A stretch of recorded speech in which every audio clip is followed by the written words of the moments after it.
evening and welcome to Friday's edition of the Regional News. We tell you a critical health challenge is unfolding across the Caribbean, with approximately 100,000 people living with HIV not accessing life-saving antiretroviral therapy, according to UNAIDS. UNAIDS stated that while there has been steady progress to put more of the 340,000 people living with HIV in care and on treatment, the pace is concerningly slow. Currently in the Caribbean, only 7 in 10 people living with HIV are on treatment, and only 6 in 10 are virally suppressed. The situation is particularly concerning, with 1 in every 3 HIV cases being identified at the stage of advanced HIV disease. UNAIDS identified multiple barriers preventing effective HIV care, noting that stigma and discrimination, harmful laws and policies, and operational issues are among the plethora of challenges that keep people living with HIV away from health services.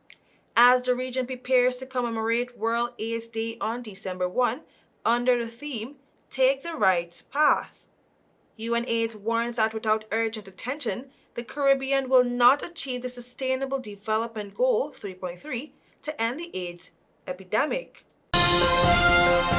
Over in the Bahamas, National Security Minister Wayne Monroe has dismissed suggestions that he is a high-ranking politician being referred to by United States law enforcement authorities to facilitate a cocaine trafficking scheme.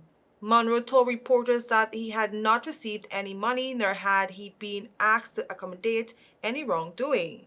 The United States Attorney for the Southern District of New York, Damian Williams, said that as alleged for years, drug traffickers have smuggled tons of cocaine through the Bahamas with the support and protection of corrupt Bahamian government officials who control airports throughout the country and provide sensitive information about U.S. Coast Guard's movement to drug traffickers. Williams, along with Annie Milgram, the administrator of the U.S. Drug Enforcement Administration, DEA, announced unsealing of the indictment charging 13 defendants with cocaine importation and related weapons offenses in connection with their participation in a massive cocaine importation conspiracy enabled by corrupt Bahamian government officials.